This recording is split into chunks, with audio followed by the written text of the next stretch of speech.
Ada virus yang disebut ID7 atau Red Eye yang menyebar di seluruh dunia. Virus ini meningkatkan kadar hormon stres, menghalangi jalur saraf, dan menurunkan hambatan. Virus ini menyebabkan orang bertindak berdasarkan dorongan hati, membuat mereka melakukan hal-hal nakal atau kekerasan tanpa sebuah perhatian. Kasus ID7 pertama yang dilaporkan terjadi 18 bulan lalu di Iowa ketika seseorang membunuh rekan kerjanya dengan menusuk wajahnya berulang kali. Sejak itu, lebih dari 1000 wabah telah ditemukan di seluruh dunia, kecuali kesehatan.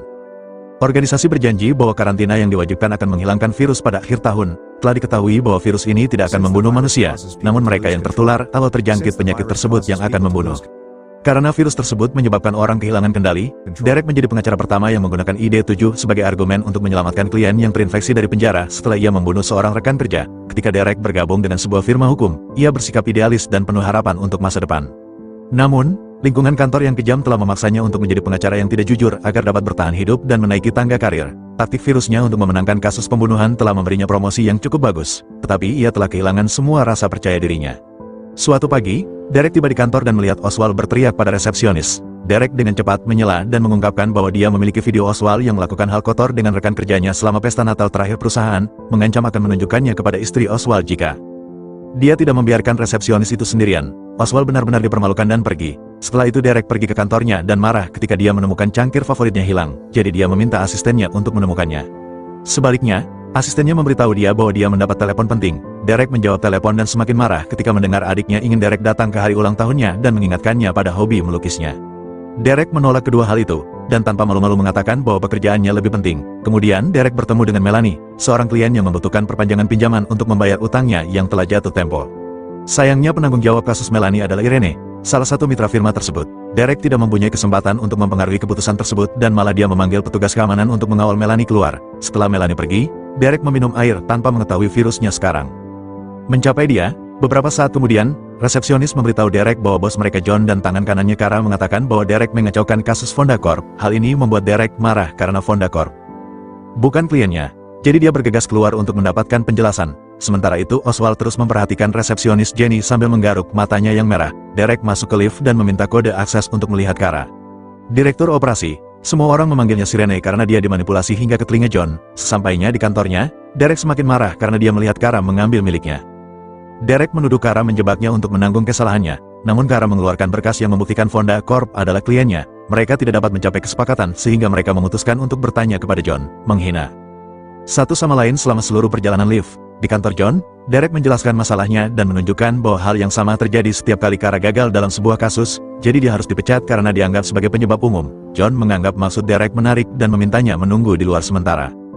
Dia mendiskusikan berbagai hal dengan Kara. Kehilangan harapan, Derek menemui teman dan rekan kerjanya Ewan, yang berpikir Derek memperburuk keadaan dengan menemui John alih-alih memikirkan rencana. Obrolan mereka tiba-tiba disela oleh Kara, yang memberitahu Derek bahwa dia dipecat.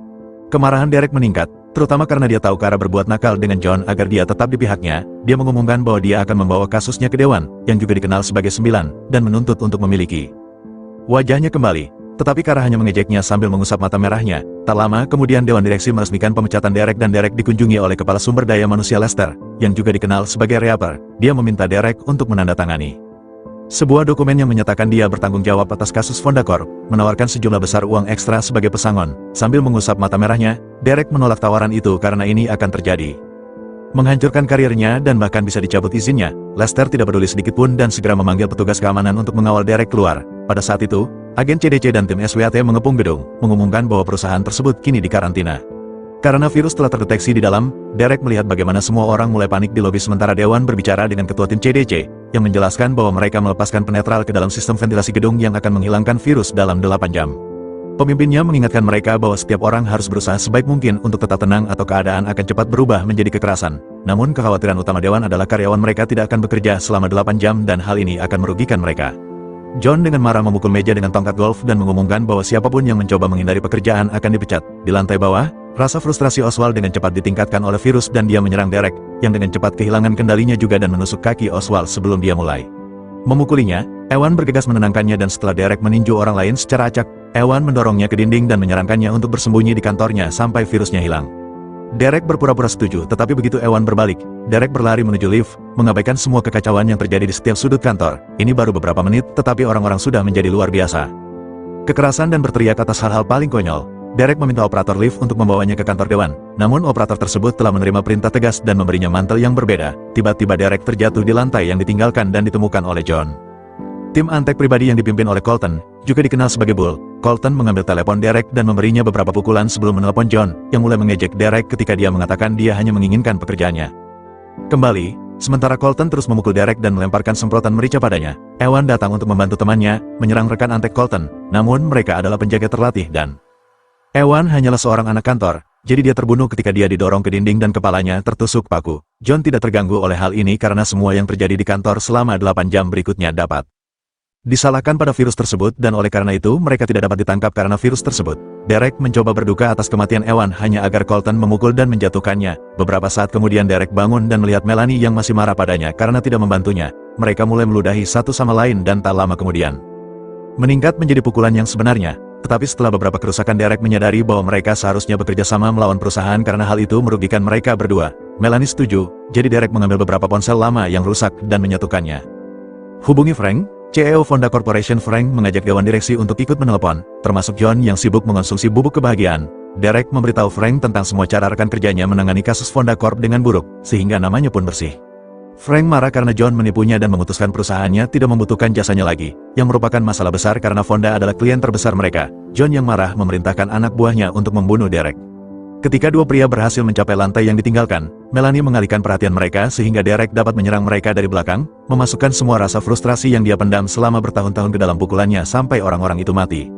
Lalu Derek mengambil kunci mereka untuk membuka gudang peralatan agar dia dan Melanie bisa bersiap-siap. Duo ini ingin datang ke dewan untuk membalas dendam, tetapi mereka memerlukan kartu kunci tingkat tinggi karena operator lift tidak memberikan kode. Di kantornya, Lester sedang mencoba untuk mengendalikan emosinya dengan merawat bonsainya, tetapi dia malah menghancurkan bonsai malang itu. Dia lelah dengan teriakan itu dan meninggalkan kantornya tepat pada saat Melanie menembak paku padanya. Lester menangkapnya dengan tongkatnya dan berlari kembali ke kantornya, menutup pintu agar tidak didorong oleh Derek. Saat itu dua penjaga datang dan membawa Melanie turun dengan taser, sehingga Derek melempar gerobak ke arah mereka dan melarikan diri.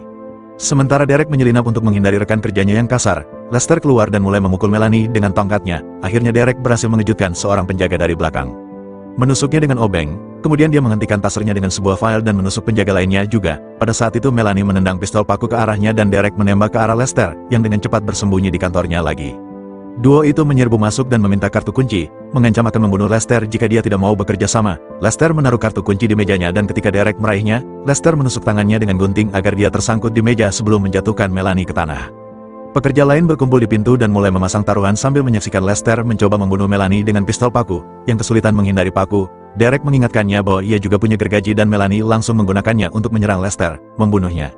Setelah itu Melanie mencabut gunting untuk membebaskan Derek dan menembak orang-orang di pintu untuk membersihkan jalan. Selanjutnya Derek mencetak beberapa berkas dan membuat Melanie memfilmkannya saat ia membaca teknik yang ia gunakan dalam kasus lamanya untuk membuat virus membenarkan tindakan tertentu. Mengakhiri pidatonya dengan menyalakan api, video ini dikirim ke dewan sebagai cara untuk memperingatkan mereka bahwa dia akan datang tanpa takut akan konsekuensinya. John yang ketakutan menelepon Kara dan memintanya untuk hancurkan kartu kuncinya, tapi dia menolak karena itu leverage-nya. Namun dia segera setuju ketika John berjanji untuk menjadikannya pasangannya. Setelah menutup telepon, Kara mengungkapkan dia berbohong dan memerintahkan asistennya Meg untuk menyembunyikan kartu kunci di tempat yang aman.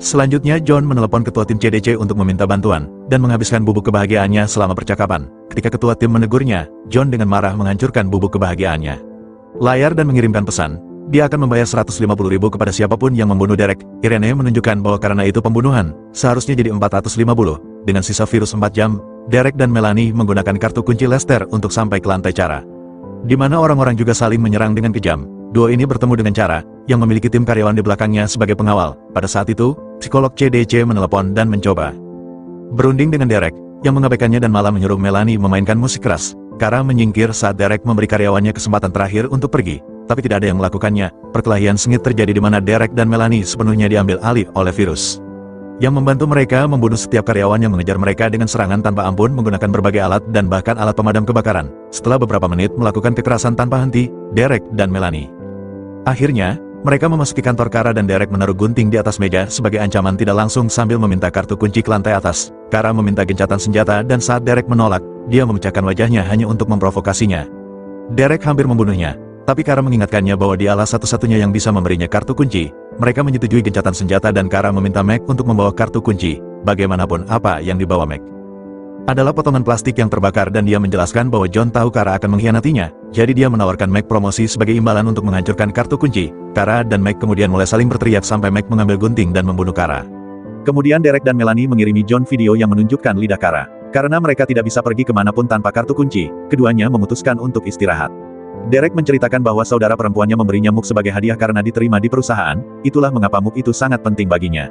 Kemudian dia melihat dokumen Melanie dan menyadari bahwa hanya tanda tangan dari anggota dewan yang dapat menyelesaikan semua masalahnya. Dia mengakui bahwa dia melakukan kesalahan karena tidak membantu Melanie dan meminta maaf. Pada saat itu dia menerima video dari John, yang tampak sedang mengencingi tubuh Ewan. Derek mulai menangis saat ia mengingat bahwa Ewan memiliki anak, menyalakan reaksinya pada virus yang membuat emosinya semakin kuat. Melanie merasakan hal yang sama dan tiba-tiba keduanya mulai berciuman, yang dengan cepat meningkat menjadi kotor. Setelah selesai, Derek mendapat kabar terbaru di teleponnya dari Ray, si teknisi. Telah diumumkan bahwa sekarang hanya bos yang diizinkan menggunakan lift. Ini memberi Derek ide. Jadi dia dan Melanie pergi menemui Ray. Mereka mengancamnya dengan peralatan mereka dan membuatnya meretas komputer Irene, yang dengan senang hati dilakukan Ray karena dia juga membencinya. Dia membuat komputernya tidak berfungsi dan ketika dia menelepon untuk bertanya untuk meminta bantuan, Ray mengomel padanya sebelum mengiriminya sebuah berkas. Irene memasangnya dengan berpikir itu adalah patch untuk memperbaiki masalahnya, tetapi sebenarnya itu adalah virus yang memungkinkan Ray mencuri semua informasinya. Dia menaruh dalam hard drive sebelum Derek menelepon Irene, menyuruhnya datang untuk mengambilnya. Irene yang putus asa meminta kartu kunci kepada John, meyakinkannya bahwa semuanya akan baik-baik saja karena dia memilih tempat pertemuan, yang kebetulan adalah tempat Colton menyembunyikan senjatanya. Beberapa menit kemudian, Irene bertemu dengan Derek dan Melanie di kantor tertutup dan Derek memastikan bahwa Irene tidak bersenjata sebelum memulai negosiasi. Irene meraih ke bawah meja dan tidak menemukan apapun, jadi Derek mengungkapkan bahwa dia sudah mengambil pistolnya. Dia menggunakannya untuk memaksa Irene menyerahkan kartu kunci dan kemudian Melanie meminta Irene untuk menandatangani dokumennya, namun Irene mengatakan bahwa ia akan mengaku gila karena pengaruh virus tersebut sehingga tanda tangannya akan dianggap tidak sah. Melanie yang geram menghancurkan hard drive tersebut dengan palu dan meminta Derek untuk memberikan privasi. Derek mencoba meninggalkan ruangan namun Colton memukulnya dengan pintu. Irene menyerang Melanie pada saat yang sama ketika Derek mencoba menyerang Colton, yang dengan mudah mengalahkannya dan mulai memukulinya. Kemudian dia mengambil senjatanya dan membuang tembakan ke objek acak, menjelaskan bahwa peluru ditujukan untuk pengecut sebelum memasang beberapa buku jari kuningan. Derek berhasil menghindari pukulan masuk dan menusuk Colton dengan obeng, tapi Colton tidak peduli dan melemparkan Derek ke tanah. Kemudian dia mencoba menggunakan semprotan kertasnya pada Derek, yang menangkap cairan itu di mulutnya dan meludahkannya ke mata Colton untuk melarikan diri.